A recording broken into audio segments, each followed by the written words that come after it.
Guys again welcome back to my channel. അങ്ങനെ Vaazha 2 biopic of a billion bros എന്ന് പറയുന്ന cinema കണ്ടിരിക്കുകയാണ്. ഹാഷിറാൻ gang ആണ് ഈ സിനിമയിലെ മെയിൻ. നമ്മുടെ വാഴ എന്ന് പറഞ്ഞ ഫസ്റ്റ് പാർട്ടിൽ ഹാഷിറാൻ ഗ്യാങ് ചെറിയ റോളായിട്ട് വന്നിട്ടുണ്ടായിരുന്നു. അതിൻ്റെ അവസാനം അവർ പറയുകയാണ് ഇനി അടുത്ത നമ്മുടെ കഥ, നമ്മുടെ UK കഥ എന്നൊക്കെ പറഞ്ഞ് വാഴ 2ലേക്ക് എത്തിയിരിക്കുകയാണ്. സംവിധാനം സവിൻ സാ എന്ന് പറഞ്ഞ ഒരു അച്ഛനാണ് ഡയറക്റ്റ് ചെയ്തിരിക്കുന്നത്. പ്രൊഡ്യൂസ്ഡ് ബൈ നമ്മുടെ വിപിൻ ദാസ് തന്നെയാണ്. വിപിൻ ദാസും പിന്നെ പുള്ളീൻ്റെ സ്ഥിരം കൂടെയുള്ള associate producers, co producers, executive producer അങ്ങനെ പറഞ്ഞ് കുറച്ച് ആൾക്കാരൊക്കെ ഉണ്ട്. Music by Ankit Menon, cinematography by Akhil Lailasuran. കിട്ടില്ല സിനിമാറ്റോഗ്രാഫി കേട്ടോ. ഫൈറ്റ് സീക്വൻസ് ഒക്കെ അടിപൊളിയായിട്ട് എടുത്തു വെച്ചിട്ടുണ്ട്, അതിൻ്റെ രീതിക്ക് എടുത്തു വെച്ചിട്ടുണ്ട്. മ്യൂസിക്കിൻ്റെ കാര്യം ഞാൻ പറയാം. Edited by Kannan Mohan.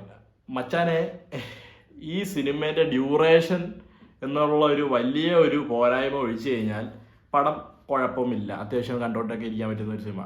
ഈ സിനിമേൻ്റെ ഒരു കഥ അല്ലെങ്കിൽ എന്താ പറയുക ഒരു പ്ലോട്ട് എന്നൊക്കെ പറയുകയാണെങ്കിൽ എക്സാക്ട്ലി വാഴ ഫസ്റ്റ് പാർട്ടിൻ്റെ സെയിം ടെംപ്ലേറ്റ് ആണ്.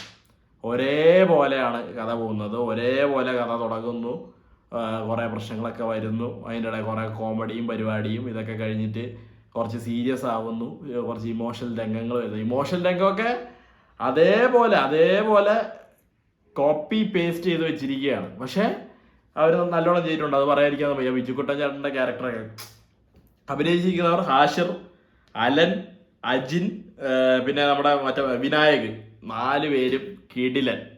അതിൽ വിനായക് അച്ഛനും ബിജുക്കുട്ടൻ ചേട്ടനായിട്ടുള്ള ഒരു അച്ഛൻ മകൻ കെമിസ്ട്രി. ഇത് ബേസിക്കലി ഈ സിനിമേൻ്റെ ഒരു പ്ലോട്ട് എന്ന് പറയുകയാണെങ്കിൽ biopic of a billion bros എന്ന് പറയുന്നിടത്ത് അവർ കാര്യമായിട്ട് തന്നെ ആ ഒരു എന്താ ബ്രദർലി അല്ലെങ്കിൽ സിബ്ലിങ്സിനോടുള്ള ബ്രദർലി സിസ്റ്റർലി ആ ഒരു റിലേഷനിലാണ് അതിനൊരു മുൻഗണന കൊടുത്താണ്. മറ്റേ പടത്തിലാണെങ്കിൽ ഫ്രണ്ട്ഷിപ്പിനും അച്ഛന്മാരുടെ കൂടെ ഉള്ള ഒരു ഇമോഷൻസിനൊക്കെയാണ് കൂടുതൽ പ്രാധാന്യം കൊടുത്തതെങ്കിൽ ഇതിൽ അച്ഛന്മാർക്കുള്ള ഒരു സംഭവങ്ങളുണ്ട്. അതിൻ്റെ ഒപ്പം തന്നെ മെയിനായിട്ട് പിടിച്ചു പോയിരിക്കുന്നത് ഈ ഒരു സിബ്ലിംഗ് റിലേഷനാണ്. അത് നൈസായിട്ട് തന്നെ അവർ ചെയ്തിട്ടുണ്ട്. പിന്നെ എടുത്തു പറയേണ്ട 2-3 കഥാപാത്രങ്ങളുണ്ട്. വിജയ് ബാബു ചേട്ടൻ്റെ ആ ഒരു മൊരടൻ സാറിൻ്റെ കഥാപാത്രം അടിപൊളി.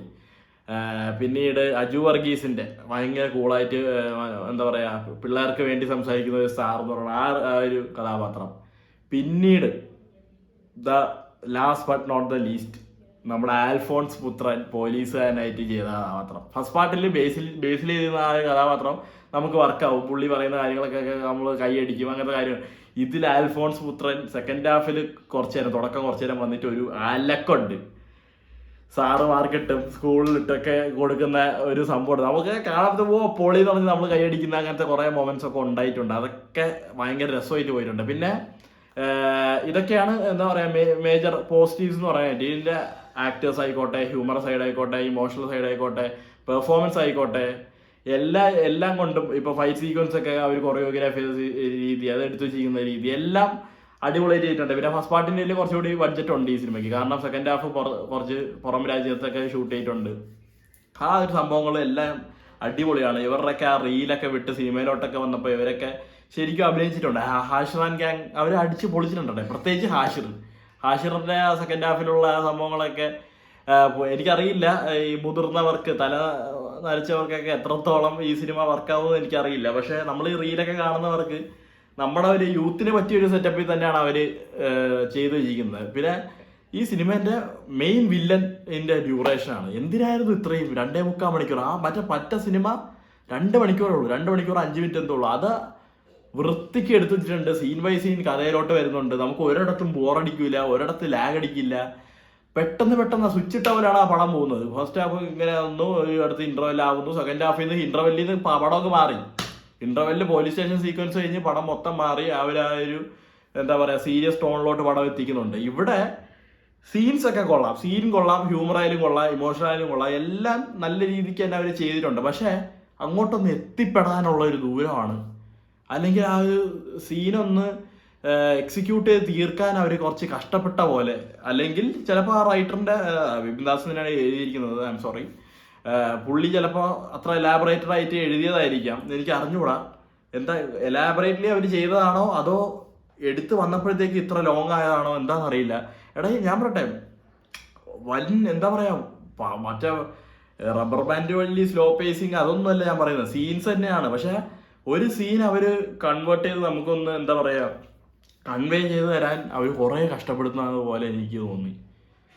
കാര്യം സീൻ കണ്ടു തുടങ്ങുമ്പോൾ മനസ്സില്ല, ഓക്കെ ഇതിൻ്റെ ഒരു എൻഡിങ് ഇങ്ങനെ ആയിരിക്കും, അല്ലെങ്കിൽ ഇതിൻ്റെ ഒരു പ്രശ്നം അവസാനിക്കുന്നത് ഈ ഒരു സ്ഥലത്തായിരിക്കും നമുക്കറിയാം. പക്ഷെ അവരത് കുറേ ഇങ്ങനെ കിടന്ന് ചുറ്റി ചുറ്റി ചുറ്റി ചുറ്റി എത്തിക്കാനായിട്ട് കുറേ പാടുപെട്ട പോലെ എനിക്ക് തോന്നി.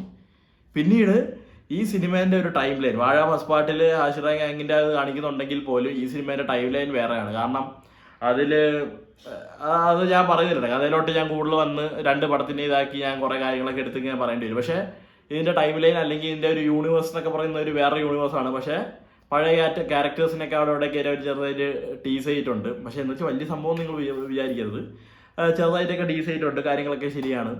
ഞാൻ പറഞ്ഞില്ലേ, ഡ്യൂറേഷൻ എന്നുള്ളൊരു പ്രശ്നം മാത്രം ഒഴിച്ച് ചെയ്യാം. കാരണം തുടക്കത്തിൽ ഒരു 20 മിനിറ്റോളം എന്തോ ഇവരുടെ ചൈൽഡ്ഹുഡ് പോർഷൻസ് കാണിക്കുന്നുണ്ട്. എനിക്കതൊക്കെ ഭയങ്കര ബോറടിച്ച്.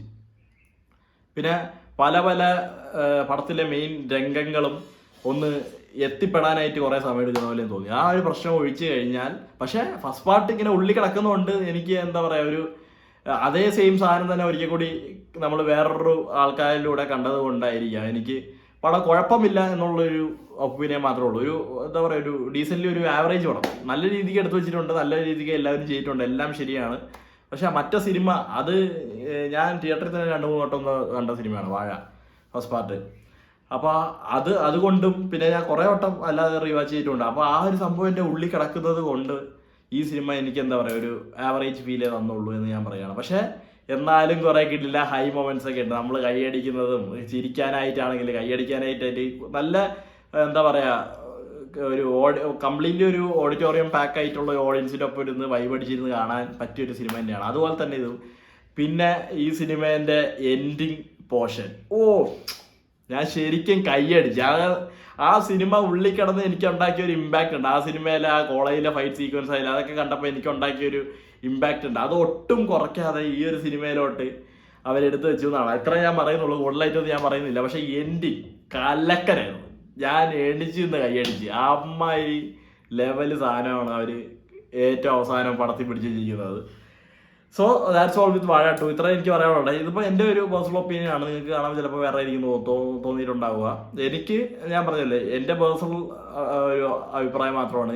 എനിക്ക് ആ സിനിമ വലിയൊരു കാര്യമായതുകൊണ്ട് ഇതിലോട്ടെത്തിയപ്പോഴത്തേക്കും കുറച്ച് പോരായ്മകൾ തോന്നി. അതാണ് ആ ഒരു ഡ്യൂറേഷൻ്റെ ഒരു പ്രശ്നം ഒഴിച്ച് കഴിഞ്ഞാൽ പടം കുഴപ്പമില്ല. That's all. And Hashir and gang അവരുടെ കാര്യം ആലോചിക്കുമ്പോൾ എനിക്ക് ഭയങ്കര സന്തോഷമുണ്ട്. അതായത് നല്ല നല്ല ഓപ്പർച്യൂണിറ്റി ഇപ്പോൾ എല്ലാവർക്കും കിട്ടുന്നത് നല്ല കാര്യമാണ്. പിന്നെ നമ്മുടെ മറ്റേ ഗ്യാങ് സിനിമയിലുണ്ട്, കുഡോസ് മീഡിയ, നമ്മുടെ അമീൻ ആൻഡ് ഗ്യാങ്. അവരും നൈസായിരുന്നു. അവർ കുറച്ചേ ഉള്ളൂ, പക്ഷെ ഉള്ള സീനൊക്കെ ആ ഒരു തിയേറ്റർ സീനൊക്കെ ഉണ്ട്, അതൊക്കെ ഫണ്ണായിരുന്നു. നമുക്ക് ഇരുന്ന് ഇങ്ങനെ ചിരിക്കാനും കൈയടിക്കാനൊക്കെ ഉള്ളതായിട്ടുള്ള വക അവരുണ്ടാക്കി വെച്ചിട്ടുണ്ട്. അപ്പോൾ അതാണ് ഞാൻ പറയാനുള്ളത്.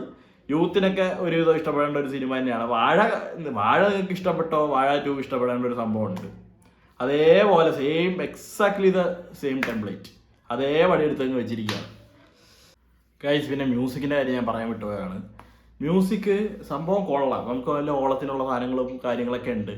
പ്രത്യേകിച്ച് പഴയ ഒരു ട്രാക്കിലോട്ടൊക്കെ എത്തുമ്പോഴേ ആ പഴയ ഒരു ഫീൽ തന്നെയാണ് അവർ തരുന്നത്. പക്ഷേ നമുക്ക് ആ ഫസ്റ്റ് പാർട്ടിൽ കണ്ട പോലത്തെ ഞാൻ കമ്പയർ ചെയ്യാൻ പറ്റില്ലല്ലോ. ഒരേ ഒരു എന്താ പറയുക, ഒരു പടത്തിൻ്റെ സീക്വലായിട്ട് വരുമ്പോഴത്തേക്കും വേറെ ക്യാരക്ടേഴ്സ് ആണെങ്കിൽ പോലും നമുക്ക് എടുത്ത് പറയണമല്ലോ. ഫസ്റ്റ് പാർട്ടിൽ കണ്ടപ്പോഴത്തേക്കും നമുക്ക് ആ അതിമനോഹരമാണെങ്കിലും ഈ ബനാനി എന്ന് പറയണത്, പിന്നെ മറ്റേ തൊട്ടാവാടി, പിന്നെ അവസാനത്തെ മറ്റേ ഇമോഷണൽ അച്ഛൻ്റെ ആ ഒരു പാട്ടും, ആ ഒരു സംഭവമൊക്കെ നമുക്ക് ശരിക്കും വർക്കായ ഒരു സാധനമാണ്. തിയേറ്ററിലൊക്കെ നല്ല രസമായിരുന്നു. ഇതിലേക്ക് എത്തിയപ്പോൾ മ്യൂസിക്കൊക്കെ കൊള്ളാം, പക്ഷെ അതിൻ്റെ അത്ര ഒരു ഡെപ്ത് ഇതിനില്ലാത്ത പോലെ തോന്നി. ആ ഒരു മ്യൂസിക് നമുക്ക് ഉണ്ടാക്കിയൊരു ഓളം, അത് തന്നൊരു വൈബ്, ആ ഒരു സംഭവം ഈ പടത്തിലെ മ്യൂസിക്കിന് ഇല്ലാത്ത പോലെ. പക്ഷേ ക്ലൈമാക്സിലേക്ക് എത്തുമ്പോൾ ഞാൻ പറഞ്ഞല്ലോ, ഒരേപോലത്തെ സംഭവങ്ങളായത് കൊണ്ട് തന്നെ അവർ മ്യൂസിക്കിൽ ചെറിയ മാറ്റങ്ങളെ പിടിച്ചിട്ടുള്ളൂ. ലിറിക്കലിലൊക്കെ വേറെ കുറച്ച് ചെറിയ പരിപാടിയൊക്കെ ചെയ്തിട്ടുള്ളൂ. അതൊക്കെ നൈസായിരുന്നു. ടുവേർഡ്സ് എൻഡ് പടത്തിൻ്റെ മ്യൂസിക് പരിപാടിയൊക്കെ നൈസായിരുന്നു. പക്ഷെ അല്ലാതെ ഇവരുടെ കോക്കറിയും മറ്റേ സ്കൂൾ ലൈഫും കാര്യങ്ങളും പ്രേമവും അതൊക്കെ കാണിക്കുന്ന സമയത്തുള്ള ആ ഒരു മ്യൂസിക് പരിപാടി എനിക്ക് പഴയ പടത്തിലുള്ള അത്ര ഗംഭീരമായി തോന്നിയില്ല. കുഴപ്പമില്ല, പക്ഷെ അത്ര എന്താ പറയുക, out of the world music എന്നോ അല്ലെങ്കിൽ അങ്ങനത്തെ പാട്ട് പരിപാടി എന്നൊന്നും പറയാനായിട്ട് എനിക്ക് തോന്നിയില്ല. കുഴപ്പമില്ല എന്ന് മാത്രം. That's all. So yeah, bye bye.